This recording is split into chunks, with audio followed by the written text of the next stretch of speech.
Get ready to hear the truth about America on a show that's not immune to the facts with your host, Dan Bongino. So I get asked a lot about the whole JFK assassination thing, given my prior line of work in the Secret Service all the time. It's probably the question outside of what's it like to work at Fox News I get asked more than anything. I'm going to get to that in a second. Got that because there's a new release of a trove of documents about the JFK assassination. I'm going to get to that. Also, I got a loaded show this weekend on my Fox News show. Got a great guest list I want to get to. And a powerful admission by the New England Journal of Medicine in a study basically saying, listen, the Republicans were probably right the whole time. Yes, they don't use that language, but we were right. Today's show brought to you by ExpressVPN. Keep your online activity free from prying eyeballs and big tech. Get a VPN. Go to expressvpn.com/Bongino today. Welcome to the Dan Bongino Show. Let's get right to it. Loaded show today. You can always tell what the media, what the Biden White House is worried about, but what the fact checkers and the media are up to, I'll tell you what they're worried about next. You can tell. Just listen. You just got to watch. And then you know your argument's failing when proponents and opponents of the argument are using the exact same argument. Woke culture. You'll see what I mean in a minute. ExpressVPN. Hey, when did we decide to stop upholding free speech as a basic right? What's playing out right now at big tech companies and social media sites is setting an extremely dangerous precedent. Look, doesn't matter what your policies are or who you voted for, right? Everyone should have the right to express themselves freely. I don't know why that's even a controversial idea anymore. Sadly, the big tech monopoly has instead decided to screw over people using their silencing tactics and censorship. To fight back against big tech's control of the internet, I've always used ExpressVPN. You ever wonder how these free-to-access tech giants make all their money? Nothing's free, folks. You're the product. They're tracking your searches, video history, everything you click on. They're building a profile on you and then selling off your sensitive data.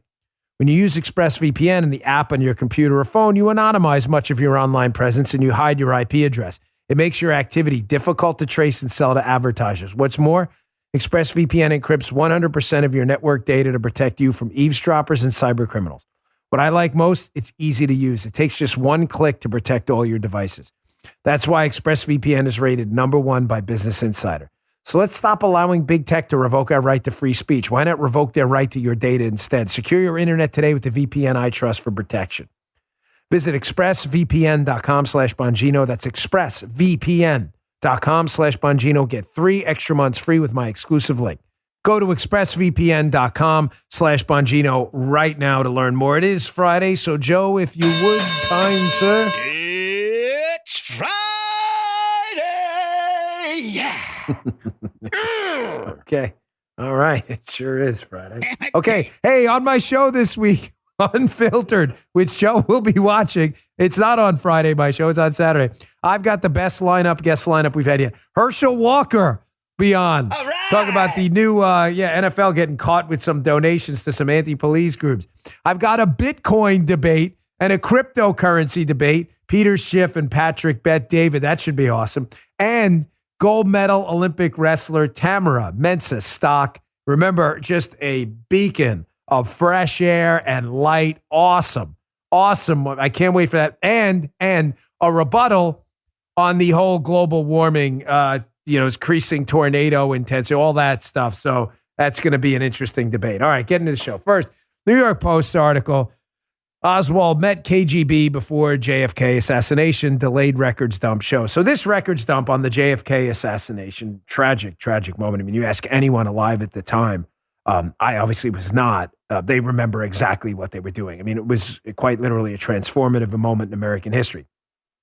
Sensitive to me, even though obviously I wasn't alive at the time, because that's what I did. I mean, I was very proud of my prior line of work in the Secret Service. And given that this new records dump has come out, there's some stuff in there. A lot of it was already known, but that Oswald had met with the Soviets. And, it's only controversial that it took so long to get this out there. But I get asked this a lot. And folks, on my life, horse blinkers on. All right.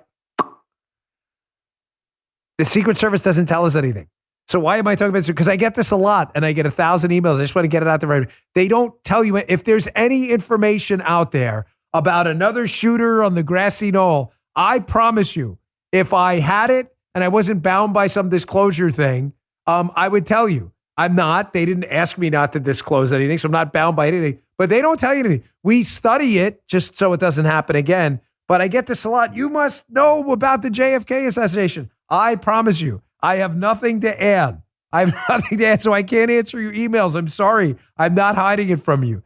If something happened, the Secret Service either doesn't know or isn't telling their agents. But just putting that out there so I could save you the email. I got a few emails about that. Dan, why aren't you talking about it? Because candidly, I have nothing to add, so I just don't want to waste your time. I don't. Okay, moving on to other stuff. Like, why'd you start a story like that? Because I'm serious. I get hundreds of emails on this. They must have told you something. No. You think I wouldn't have told you by now? Of course. So it's a powerful admission by the New England Journal of Medicine, basically states that, hey, Republicans have been right the whole time. Folks, this is scary. I want to hat tip one of my listeners, Murray, who sent this along. This is a study from December 15th, 2021, just this week. Morins, Townberger, and Fauci. It basically admitting we've been right the whole time. I want you to listen to this, folks, because it's an extremely powerful admission that we're not winning. COVID is winning.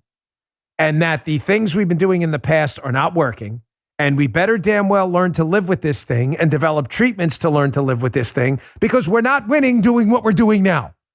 Doesn't say that in those words, but listen carefully. This may be the most important thing you hear about COVID so far. Quote, listen to every word of this. Moreover, immunity following natural infection with SARS-CoV-2, combined with vaccine-induced immunity, has so far not prevented the emergence and rapid spread of viral variants, such as the highly transmissible Delta variant and the recently identified Omicron variant of concern, which, as of the end of November, appeared to be highly transmissible. It remains unknown whether and how permanent protective immunity can be achieved, and whether it can prevent the emergence of immune escape variants of SARS-CoV-2. You know, given the use there of, relatively, jargon, scientific-based language, not very complicated language, but I want you to understand how powerful what is written there in the New England Journal of Medicine is. They're basically saying what they're doing right now has been relatively ineffective. Folks, we've got to learn to live with this thing. We have to. We have to. The bad news is many of you out there in the listening audience will likely get infected with this at some point. I wish it weren't the case. I pray it weren't. It's not the case. There are a lot of high-risk people who could be in a lot of danger. But speaking to you like children and pretending we're beating this thing is just false. I had it. I got over it. The monoclonal antibody injections I got were near miraculous. Folks, we're working on treatments. We're going to have to develop some better vaccines. These vaccines have not worked very well. They're admitting it right here. It's not my words. Just read their own words.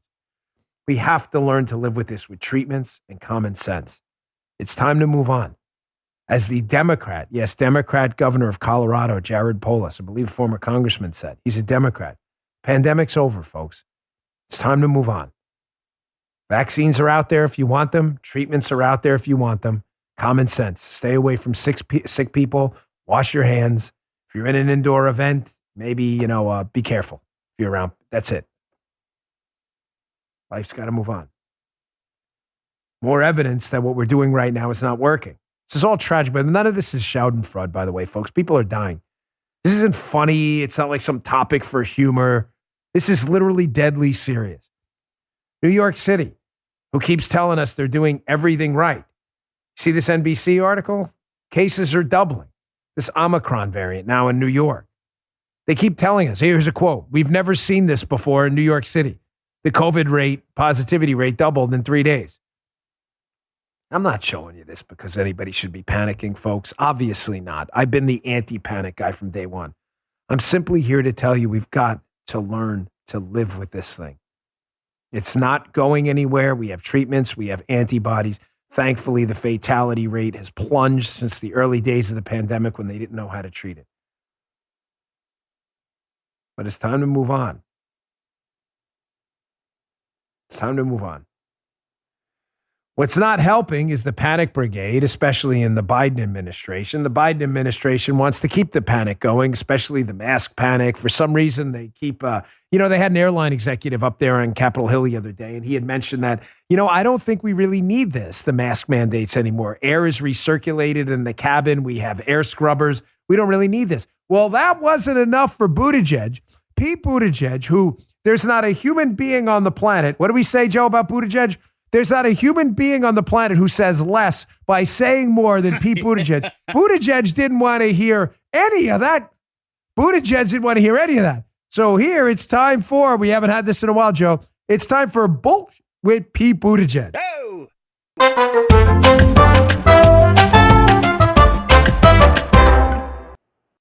So clearly the mask mandates, vaccine mandates are not working. This New England Journal of Medicine story's pretty much acknowledging that.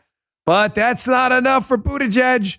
Buttigieg is like, airline executives don't feel the need for masks anymore on planes. I do. I mean, I'm Pete Buttigieg. Here it is. Here's Pete Buttigieg saying absolutely nothing by saying a whole lot about masks on planes. Check this out. Well, we're going to continue to take our cues from what the CDC and other public health experts tell us. We know that masks are an effective means of slowing or preventing the spread.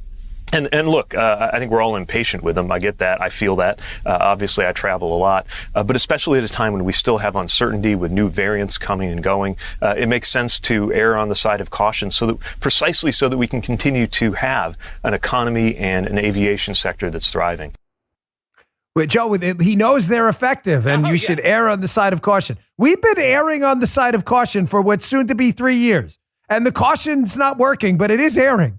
It's definitely not working. But no worries, Pete. You just double down. Double masks on planes, triple masks, working so well. Strategy's just incredible. Apparently doesn't read the New England Journal of Medicine.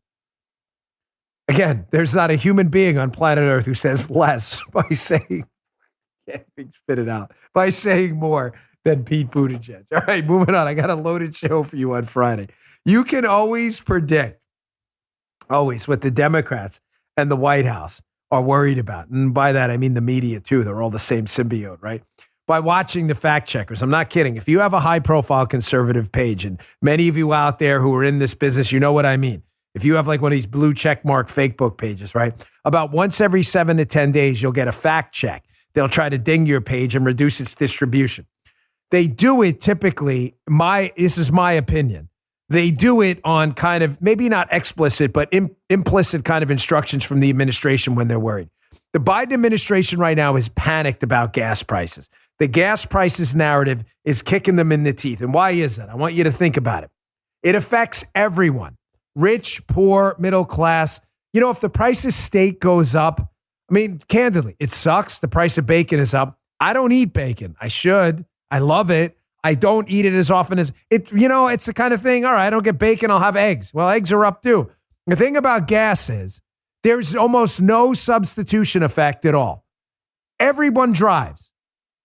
Unless you have an electric vehicle, which is a small percentage of the population, everybody drives. When gas prices go up, everybody sees it. They put the credit card in or they take the money out of the wallet. What's the first thing they say?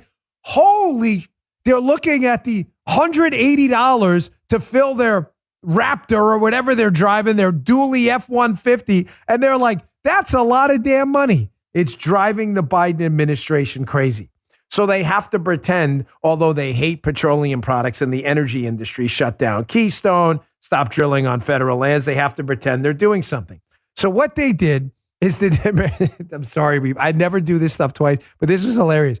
So the DCCC, the Democrat Congressional Campaign Committee, right, put out on their Twitter account a thanks Joe Biden, covering just like the last couple of weeks and a small dip in the gas price. You can see it if you're watching the Rumble podcast on Rumble right now. U.S. regular gas, all formulations. So the price goes down a little bit, which it did over the past couple of weeks, and that's a good thing. Went down slightly. But if you'll notice, the graph goes from, where's that go from, Joe? November of, no, I can see it. I'm just messing with you. The graph, he's like scrolling out. It's part of the joke.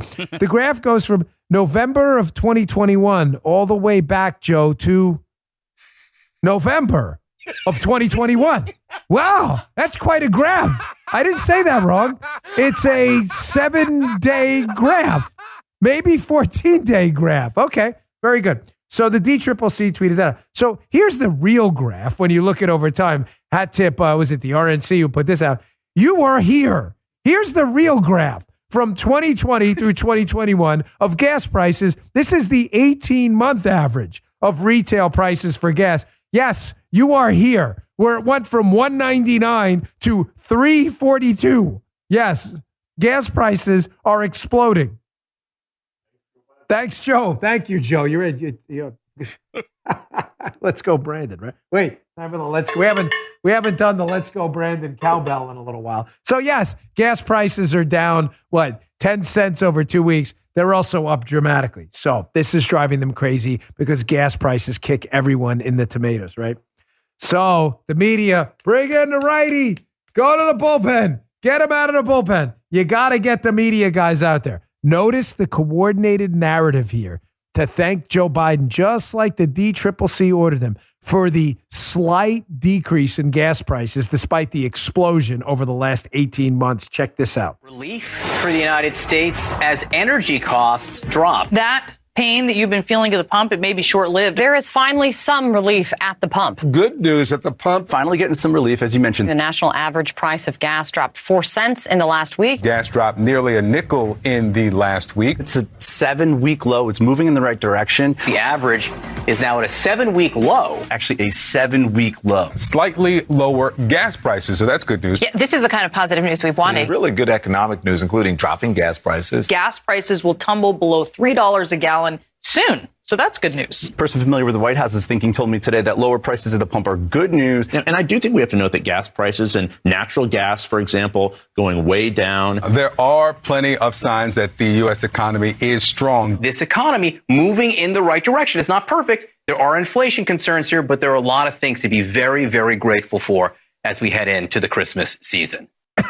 It's like they get an email in the morning. Here are your talking points. We're really concerned about the narrative gas prices are up, because they are. You saw the 18-month chart. Biden obviously has not been in charge that entire time, but you see the slow crawl of gas prices going up dramatically since Biden got in office. And Guy brought up a good point while we were watching that. He's like, remember when gas prices were going up? What was the media narrative? We should have pulled a clip for this. It would have been great. The media narrative was, Biden has no control over gas prices. He didn't have anything to do with that. Now that it's down like a half a cent, it's a big dramatic. It's a half. Maybe it's down 10 cents. Like, oh no, man, Joe Biden. Thanks, Joe. Hey, man, Joe Biden. He's really knocking it out of the park. Hey, let's go, Brandon. He's really rocking it now. These people are incorrigible. They have no dignity at all. None. Nothing to do with the increase in gas prices. They go down a cent. Joe Biden did it. Joe Biden did it. Thank you, Joe. Media, bring in the righty. Go to the bullpen. Every single time. I'm telling you, I can predict it. When I see the fact checkers fact-checking something like gas prices and Joe Biden, gas prices going down, I know the White House is deeply concerned about it. I know it. I can see it. I can almost predict it. Now you see the proof here. The media got their talking points like lemmings, and they went and ran with it. All right, let me get to my second sponsor. And I want to talk about how when proponents and opponents of an idea are using the exact same language, you know something's up. Woke culture, cannibalistic. It's starting to eat itself alive. More evidence coming up next. Don't go anywhere. Helix Sleep. They have a quiz. It takes just 2 minutes to complete. It matches your body type and sleep preferences to the perfect mattress for you. I have a Helix. I have a Midnight Lux mattress. It's the most comfortable mattress I've ever had. If you get Helix, you'll be getting a mattress you know will be perfect for the way you sleep. Everyone's unique. Helix knows that. They have several different mattresses to choose from. Soft, medium, firm mattresses.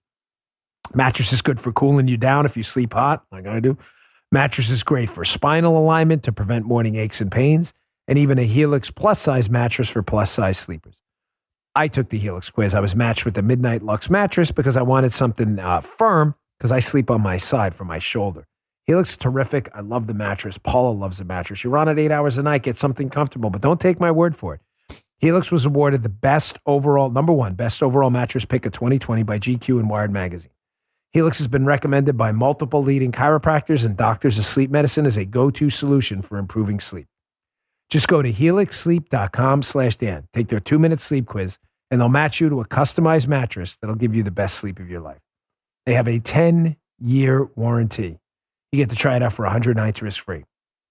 They'll even pick it up for you if you don't love it, but you will. Helix even has financing options and flexible payment plans, so a great night's sleep is never far away.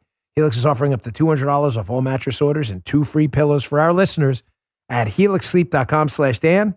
That's HELIX. helixsleep.com/Dan. Okay. You know, you can typically tell during a debate on a topic, whether it's woke culture or anything else, when the argument is senseless, when both sides are using the same argument, correct? I mean, if I'm going to argue like I am in a minute about what tax cuts and Trump did for the economy, I'm going to say Trump's tax cuts did this and led to this. The leftist isn't going to come on and say, well, I agree. They're going to say, no, the rich, I can already predict what they're going to say. The rich benefited, right? When both sides are using the same argument, probably means there's a problem. There's an issue, right? What do I mean by that? Remember this email from this Denver school district, whatever, Centennial, whatever it was? So the gist of this was they had segregated playgrounds going on. And the parents were like, wait, what? Like segregation? Joe, last time we checked, is that a real sign? Families of color playground night? Is that real? Oh my gosh. Like that's insane. Cow. So this is like, you know, Joe and I laugh, but it's, you know, it's really not funny because what else? We don't know what else to do. Like, is this not obvious to the left? Like maybe if we use some kind of sarcasm, you'll get it. Like segregation, guys and ladies, is a really bad thing. Is this hard? I mean, I'm not joking. Like, is this hard? Again, Joe and I are sarcastic about it sometimes because we can't believe the left has somehow convinced himself that going back to segregation is a good thing. Like segregation, it's back. No, it shouldn't be back. It was a universally accepted bad thing at the time. We got it. We got it. We all agreed. Now we don't agree. The left is back. They want segregation again. So they sent out this email about this segregated playgrounds saying, hey, this is all about, you know, creating a space of belonging, you know, safe spaces. And it's about uniting us, not dividing us. What? No, it's literally about dividing you. That's literally what it's about. My point here in showing you how ridiculous this woke culture is there's this transgender swimmer at UPenn that's cleaning up. It's a biological male swimming with women and is cleaning up, just beating everyone by a long shot. So the parents of the biological female UPenn swimmers are like, hey, this isn't fair. So the Daily Mail has a piece on this, which you should read. I want you to pay very close attention to the language. Of course, Daily Mail, so as you know, this will be in the newsletter today. Longest headlines ever. Exclusive. The integrity of women's sports is at stake. Distressed parents of UPenn swimmers pen letter demanding that the NCAA change rules that permit trans Leah Thomas to dominate national college competition. That's just the headline. But listen to the language the parents used here. They said the precedent being set, one in which women do not have a protected and equitable space to compete, is a direct threat to female athletes in every sport. Folks, in other words, one of these people have to be wrong because they're both claiming the same idea, right? They're both claiming, are they not? You just read it. The segregationists are claiming we need safe spaces and equitable spaces. Therefore, we're going to segregate, right? The people with the non-woke culture, the parents who want biological females competing against biological females, the wokeitarians are like, no, it's safer to have biological males competing against biological females. Both of those arguments can't be right. You know now woke culture's falling. This is why it's falling apart, why it's going to become inherently cannibalistic. When an idea is so insane like segregation and all these woke ideas that males should compete against females despite the obvious disparity in lung capacity and physical strength, that's just a scientific fact. Sexual dimorphism is a real thing, okay? It's not made up. It's not a conspiracy theory. When you put out ideas that are so ridiculous, this is how they're discredited, by just stating the obvious and using their own arguments against them. We need equitable spaces for segregation. No, we need equitable spaces to compete against people of similar muscle strength and lung capacity. You think this would be fairly obvious? Apparently not. Speaking of competition, Joy Reid had a great year, folks. Joy Reid had been training hard. I mean, she really, did she not have a good year, Joe? Oh, the man, beginning yeah. of the year, Joy Reid was as far down as I think the bronze in our Olympic medalist competition for talking head idiocy. She was. Joy Reid in the, imbecile of the year was number 3 in that Olympic competition. Chuck Todd was number 2. Stelter was number 1. She worked her way up to the silver. Joy Reid has now a firm grasp on the gold in the dopey media talking head Olympics. And why? Well, in a moment of comic relief, which we always need, especially on a Friday. Here is Joy Reid, who, before I play this, when you call people Karens, right? Karens, apparently, Joy Reid is claiming, was an insult that the black community uses for white women. This is Joy Reid. You'll hear her say, she says black vernacular. So Joy, that's not true, by the way. Dane Cook, a comedian, was using the term Karen to talk about, people who are nosy and get in your business as far back as 2006. But Joy doesn't know any. Joy's just dopey. That's why she's the gold medal winner in our dopey media talking head Olympics.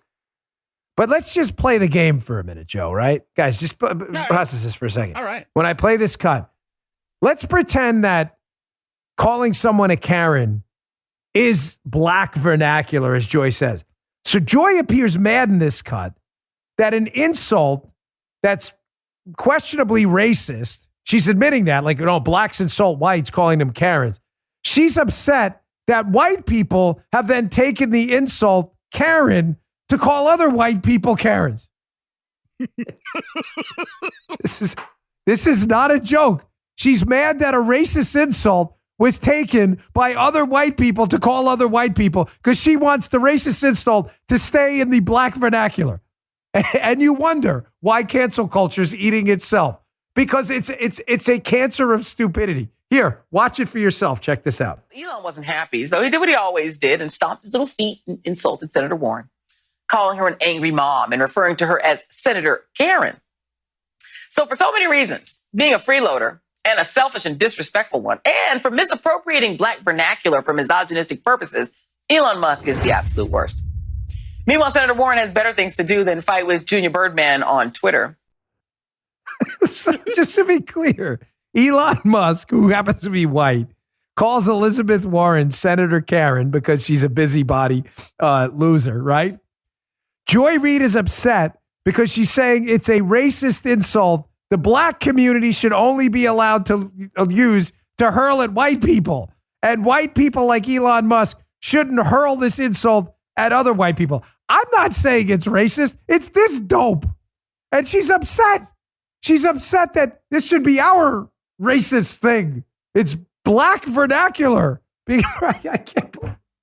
And you don't wonder. But if you're a leftist watching for the first time, wondering how Joy Reid has been so skilled at training this year and getting her gold medal, there you go. Yeah. That kind of sums it up right there, doesn't it? I can't. I'm doing fine, I promise. I am not sick, I promise you. When I laugh, it's making me cry. I know this cough's going to be driving you nuts.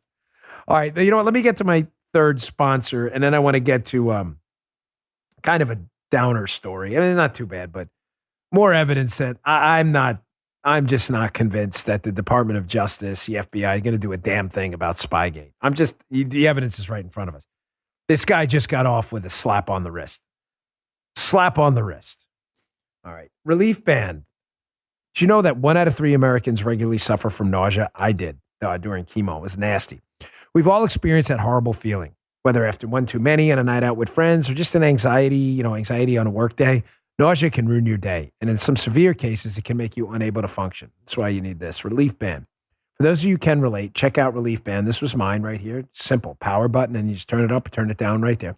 It's been clinically proven to quickly relieve and effectively prevent nausea and vomiting associated with motion sickness, anxiety, migraines, hangovers, morning sickness, chemotherapy, and so much more. The product's 100% drug-free. It's non-drowsy. It provides all-natural, long-lasting relief with 0 side effects.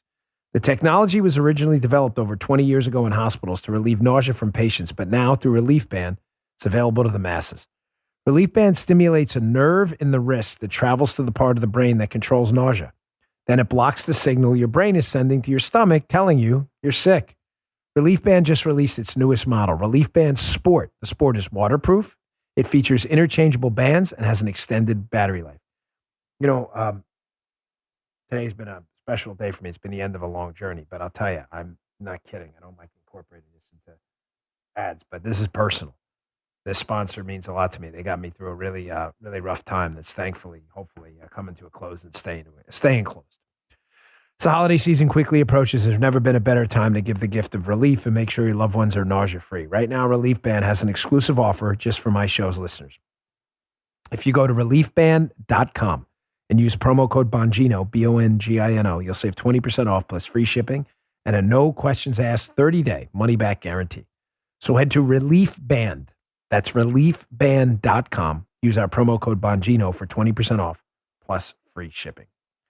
Thanks, Relief Band. It was a long journey. They helped me through it. So, I get asked a lot as well, not just the JFK question in the beginning, but hey, Dan, what do you think is going to happen with the Spygate thing? Do you think anybody's going to go to jail? I hope so. They obviously broke the law, but I'm just not optimistic about it. I'm sorry, and I base it on evidence. What kind of evidence? Well, here's an article by Paul Sperry, who's terrific. It'll be in my newsletter, bongino.com/newsletter. You should check it out. Remember the lawyer who doctored the email about Carter Page from the CIA, which made it seem like Carter Page wasn't a source for the CIA? Yeah. Carter Page was a Russian foreign policy a member of the foreign policy advisor to them. So I'm losing my train of thought there. Foreign policy advisor to the Trump campaign. They used Carter Page to spy on Donald Trump, right? They said Carter Page had met with these Russians and therefore he was a spy. Well, what was the problem? Carter Page had met with those Russians at the behest of the CIA. And when the FBI had asked the CIA made it pretty clear Carter Page was meeting with these Russians because they had asked him. Well, this FBI lawyer doctored one of these emails, and you would think he'd go to jail for a long time. Oh, no, he's out. He's out, all right. Not only that, according to Paul Sperry, the Washington, D.C. bars restoring convicted FBI Russiagate forger to good standing amid irregularities and leniency. Kevin Kleinsmith, FBI lawyer. Tell me again, there's going to be justice in this case. So what's the solution? It's Friday. We don't want to complain. I've said the solution many times. Anyone running for office in 2022 or 2024, you better get on the record right now in the primaries when they need it. What are you going to do about the FBI and DOJ problem? What's the problem? The swamp rats. If you're not willing to clean house at the top, don't vote for them. They all got to go. Nothing's going to change till we get rid of the people causing the problems now. Nothing. Because remember, don't ever forget the golden rule. Personnel are policy. All right. Listen, I love this segment, okay? I'm going to just put this out there in advance. Some of you love economics, some of you don't. But I was on my radio show yesterday, and I got a ton of good feedback about this. I had mentioned, this is an old thing on the podcast. You've heard about it a lot, but I'd mentioned that there are two really pernicious, destructive leftist narratives about the economy. And if there were two, I wish would just go away because they're false. And they'd never be brought up again. If I had the power to just snap my finger and make it go away, I dream a genie style, wiggle the nose or whatever. The first one would be that the Reagan tax cuts cost the government money. In other words, we went into debt because of the Reagan tax cuts. Why is that narrative? Why does that bother? Why do you care, Dan? I care. It's nothing to do with Reagan. Frankly, it's nothing to do with tax cuts. It has everything to do with their ability to ingrain in the American psyche a narrative that is false, and they use it to discredit other tax cuts. In other words, this happened, the Reagan tax cuts, from 1980 to 1988 over a series of years. The numbers are there. The Reagan tax cuts did not cost the American people any money. The federal government raised more tax revenue because the economy grew. So although the tax rates were lower, the economy expanded so much, we actually raised more revenue. I'm going to prove it to you in a minute. The reason that's important now, Reagan's dead. The reason it matters now is because every time a tax cut's proposed, they keep bringing up the same argument. Oh my gosh, those Reagan tax cuts cost us money, went to massive government debt from the Reagan tax cuts. It's false. The second narrative I'd love to dispel, and I dream a genie style, make it go away, would be that there was a Clinton surplus. There was never a Clinton surplus. It didn't happen. I'm not going into that again. Just look at the national debt every year of the Clinton administration. It goes up every year. How the hell does the debt go up if there was a surplus? It went up every year. There's no surplus. It's made up. What do you mean they made it up? That's exactly, they just made it up. Yet liberals still believe it happened. Why is this important? Here we go. Joe Scarborough from Morning Schmo. He was a former Republican congressman, or alleged Republican congressman. He is now a full-time leftist activist, and he was on his morning show claiming that some of the tax cuts he voted for, notably the Bush tax cuts, which also raised the largest 4-year increase in tax revenue in American history at the time, the Bush tax cuts. But he keeps bringing up, again, how these Republican tax cuts redistribute wealth from the middle class to the rich and are causing inequality, basically insisting that the rich get off while the middle class pay more. You doubt me? Listen to him say it right here. Well, the tax policies that I have supported through the 80s and 90s and that continue to be supported by Republicans in the 21st century have created the greatest income redistribution in the history of this planet from middle-class Americans to the Elon Musks of the world. It's grotesque. They did. Keep in mind, this guy, again, this is the reason why I tell you to never trust people in Congress. They are 535 between the House and the Senate of the dumbest people on planet Earth. Most of them, not all of them, that managed to get it. They don't know it. This guy was a congressman, and he's just lying to you on his television show. So just to be clear about his premise, because we do facts on this show, his premise is that the 80s and 90s tax cuts took money from the middle class and gave it to the rich. In other words, the rich paid less and the middle class paid more. Okay, did that happen? Here we go. Receipts time. It's all bull. Washington Examiner, Christopher Tremagli. Working class won big under Trump's Tax Cuts and Jobs Act. He's insisting that the Trump tax cuts did this too and made Elon Musk rich. They did. According to the Heartland Institute, taxpayers with an adjusted gross income of $40,000 to $50,000 received an average tax cut of 18% under the Trump tax cuts. Wow. Data show that taxpayers with an adjusted gross income of $1 to $25,000 decreased by more than 2 million in 1 year, while the number of households reporting incomes higher than $25,000 increased in every income bracket. So the middle class received a pretty massive tax cut under President Trump. Yeah. And it appears that people who were poor got richer. That's not what Joey Scarborough said. No. Former congressman, Morning Schmo host. He's saying the rich people got all their money from the poor people. Elon Musk stole it. Doesn't have any data to back that up, of course. You may be saying, all right, he's lying about the Trump tax cuts, whatever. But he's definitely not lying about the Reagan tax cuts. You heard him. He said the tax cuts in the 80s. You heard him. Yeah. He said it, right? I supported tax. He's talking about Reagan, for the liberals listening who don't know Reagan was president in the 80s. So did the rich get over on the poor in the 80s during the Reagan tax cuts? So I said, let's be fair. Washington Examiner is relatively right-leaning. Let's try a leftist source just to show you how dumb these people are. Here's Glenn Kessler, one of the dumbest human beings on planet Earth, but he writes for the Washington Post. He was trying to fact-check Rand Paul. Except this fact check didn't work out as planned. Here he acknowledges that the rich, after the Reagan tax cuts, paid more. The Elon Musks of the 80s paid more, not less. Here, I'll read you the quote. Washington Post. Certainly, the share of taxes paid by the top 1% went from 17.9% in 1981 to 25.2% in 1989, the Reagan years, for an increase of 41%. According to who? IRS data. Oh my gosh, well, it must be real. But the income share of the top 1% increased even more, from 8% to 14%, a gain of 71%. Exactly. That's the point. So just to be clear, Glenn Kessler's big mad because rich people paid a greater percentage of the tax load. Joe, wait for it, because they got richer. No. Oh my gosh. You can't have that happen. Hang them by the toenails. Il bastardo. Get them. My gosh. How do you let this happen? What a bunch of turd burglars. My gosh. So the rich people paid more taxes, and Glenn Kessler thinks it's a problem. They not only paid more in number, but a greater percentage. But it's definitely a problem because they got richer in the Reagan years, along with everyone else. How do I know that? Just go back to the tax brackets and the tax brackets that shrunk in the Reagan years. You'll notice something. The middle class shrunk in the Reagan years. Oh my gosh, what happened? They got poorer? No, they all got richer. Look at the number of people in the middle class tax brackets and look at the number of people in the wealthier tax brackets after Reagan got out of office. You'll notice they all went up. Now, proving Joe Scarborough wrong on the, we redistributed income from the middle class and the government lost a bunch of money. He didn't say that, but the leftists will tell you that. Really? Wall Street Journal, Phil Graham and Michael Salon.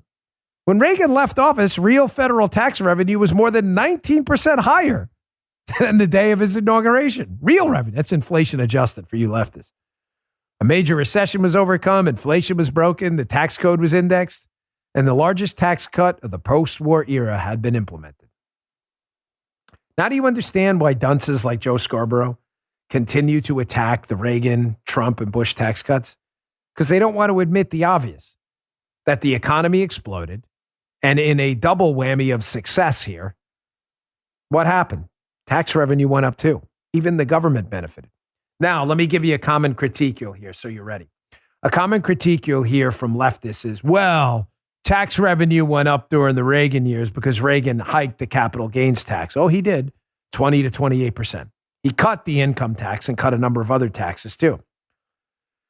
Which is weird. That's kind of a stupid claim because when you go to the tax foundation and you look at the charts, you'll see that the largest increase in tax revenue by far came from, income taxes. In 1980, $244 billion when Reagan gets into office. And in 1989, when he leaves, the income tax revenue is $445 billion. So let's look at the capital gains tax revenue. Surely that was all of it, right? Well, no, not so much. You don't have that fact on your side either. Capital gains tax revenue, $12 billion when he got into office. And then he got out of office, $35 billion. So the overwhelming majority of taxes and the tax increases came from individual income taxes from wealthier people who, although their tax rates were lower, were paying more. Folks, they just make it up. They just make it up all the time. The numbers are never on their side. Factoids, data, it matters. All right, let me get to my last sponsor, and then I got questions for Dan. Good questions this week. Really good. Like, they're getting better by the week. If you'd like to submit a question next week, download the Locals app or go to locals.com. You can follow me. I'm at Bongino. If you want to subscribe, I'd appreciate it. I do some exclusive content. It's kind of the Dan Bongino reality show over there. We got a lot of subscribers. They seem to be enjoying it. You can also submit questions there too. And you can always submit questions on Rumble, rumble.com/Bongino. Our last sponsor, iTarget. Everyone's talking about self-defense these days. And the most important element is training. If you're looking for the perfect gift that will accomplish just that, making you proficient with your firearm, check out my friends at itargetpro.com. People love this revolutionary system. It allows you to dry fire practice with your actual firearm in the comfort, safety, and privacy of your own home. With the cost of ammo through the roof, it gives law-abiding gun owners a better way to train regularly. There's no more inconvenient trips to the range or expensive practice ammo. You just download iTarget's proprietary app, load the laser round into your firearm, and start your training experience. It's that simple. Dry fire training will help you with your stance, your muscle memory, your reaction speed, sight alignment, sight picture, trigger function, and more. Grip, all of it. iTarget Pro comes in all the major calibers, including .223 for your AR, so you can stay sharp with almost any firearm. Go to itargetpro.com right now and save 10%. Plus, get free shipping with the offer code Dan. You're not going to want to put this down when you start training. This is the smartest way for you to practice, and it pays for itself in one day. That's the letter itargetpro.com. itargetpro.com. Offer code Dan. Check it out. You're going to love it. All right. It's time for Questions with Dan. Oh, you actually played it this time. Cool. Wow. That's the first time Guy actually played the stinger. Usually I have to pretend it's there. That's pretty cool. Nice job. All right. Question number 1 from Micah Joe. Hey, Dan. Can you post a short video for lady subscribers on how to protect yourself while out at night? Maybe a couple of defensive moves with Paula. I thought about this a while ago. Did a little segment on Fox and Friends once with my good friend, former UFC champ, Matt Serra. But here's the thing. One, it's such a litigious society. Seriously, if somebody tries something, they'll be like, oh, Dan Bongino showed me in those suits. Really, I'm not even kidding. Like, it's that ridiculous. But second, it's really not that easy. I mean, the bad news is if you really want to learn how to defend yourself, you really should go take a good Brazilian jiu-jitsu class. It takes about a year. The best advice I ever got was from Matt Serra about Brazilian jiu-jitsu. The best part about it for women is, God forbid, you're out in the middle of the night and some animal tries to sexually assault you. Most of it has to be done on the ground without going into the gory detail. You get it. I mean, I get you understand what happens. The best part about Brazilian jiu-jitsu is it teaches you how to use the ground to be your friend. Take a year's worth of classes. It's a lot to ask, I know. We'll go once a week. That's 52 classes. I promise you, by the end of the year, you will be a really, really bad target for a bad guy. I promise you. But short videos aren't going to do much. You got to practice it. You got to feel it. You have to feel what it's like to be able to move people on the ground. But good question. It's question number 2, Chambers 684. Hey, Dan, I love the energy and passion you bring to every podcast. Would you ever consider doing an explicit podcast where you wouldn't have to censor yourself? I'd love to hear you let loose. Love the show and keep up the good work. You know, I thought about this. Now, let me just say, what's that? I really did. I thought Guy wants to do it too.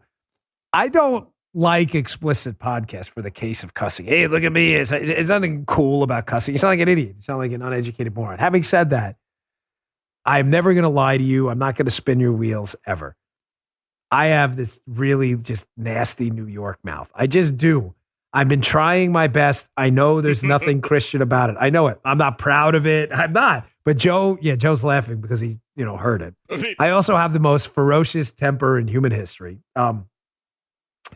I thought about it and just not worrying about, because I do censor myself language-wise, not content-wise, but language-wise on the show. But I feel like it would almost incentivize me to cuss, and I don't want to. I'm trying to stop it. So I don't know. I'll think about it. But really, it's not for the sake of cussing. It's for the sake of talking about stuff I want to talk about without the family-friendly filter on, if you know what I mean. So we'll consider that. Good question. This is from @TDavidWO2. Hey, Dan, at the Trump-O'Reilly history tour last weekend, some Secret Service agents were dressed in suits. Others had full tactical gear. The suits seemed completely focused, and others seemed chill. Can you explain behind the scenes what's going on? Yeah, without giving up any, secret information here. So when you're in the Secret Service protecting the president or a former president with the profile of Donald Trump, and you're on what's called the shift. The shift, or I guess what we'd refer to as the body man. Those are the guys you see on TV on the rope line right around the president. You see them, they got the glasses on. The reason they always look serious and the other guys look chill is because the guys on the shift, they all have an assignment. I don't mean an assignment like, hey, protect the president. Yeah, we get it. That's the assignment. No, they have an assignment. Like, you have to do this and this and this, and that's on you. So what you'll do is on Air Force One before you land, it's like a ballet. They'll pull out a diagram of the site and they'll say, it's almost like the NFL. Like, hey, you're going to cut left and cut. I'm serious. Like, that's what they do. It's like chalk talk, right? You know exactly what you're supposed to do. You're serious because you don't want to mess up. But secondly, you're serious because on that rope line, your zone is your zone. If something happens in your zone and the president, God forbid, gets hurt, that's you. You're done. You don't want him to get hurt because you don't want him to get hurt. But that's your job. So that's why they're laser focused. Why did the other guys seem chill? Because there are some guys out there who are kind of like rovers. Believe me, folks, we're not giving up anything secret here. It's on. You can watch a lot of it. I'm not giving up the moves or what they do or how they do it. But some of them are rovers and they have bigger assignments. The bigger assignment is just keep the whole picture in. You don't have a zone. Just watch the whole thing. Make sure there's no airplane coming in. You get it? Make sure there's no smoke in the distance. Because think about it. When you're on the shift and you're focused right ahead on hands right in front of you, there could be an elephant behind you. You're not going to see it. So that's the way they break that up and they see the forest for the trees. That's why the other guys look pretty chill, because they are. They're just sitting there kind of looking around, talking to people, getting a vibe for the room. So there you go. Good question. @Chaplain Matt. Hey, Dan, I'm a Buffalo, New York native, trauma chaplain and pastor to the first responder world. Since you've done it, how much work does it take, he says, for goofs like us to get elected in my neck of the woods? Well, you're not a goof. I know you're just being funny, but Folks, it's hard. It's extremely hard. On my first time running for office, I probably should have run for like dog catcher or librarian or something, but I ran for the U.S. Senate. And so I met Joe years ago. I was probably crazy. When you say Joe, it's probably pretty nuts. I mean, running for U.S. Senate for like, hey, you may want to run for city council, but no, I'm going to run for U.S. Senate. Well, I won. I won the primary, which shocked everyone. I beat like 9 other people. Would I recommend you do it? Listen, is it hard? Yes, it's extremely hard. And I'll tell you why. The general election is not your problem. If you're a first time, this is for Chaplain Matt and first time candidates. If you're a millionaire, billionaire, you do whatever you want. You got all the money. The problem with running for office with no name ID, Chaplain Matt, 0 name ID. No one knows who you are outside of your town or your family. Is name ID costs money. And your problem is going to be the primary. Why? Because on the primary, it's only name ID. They're going into a Republican primary.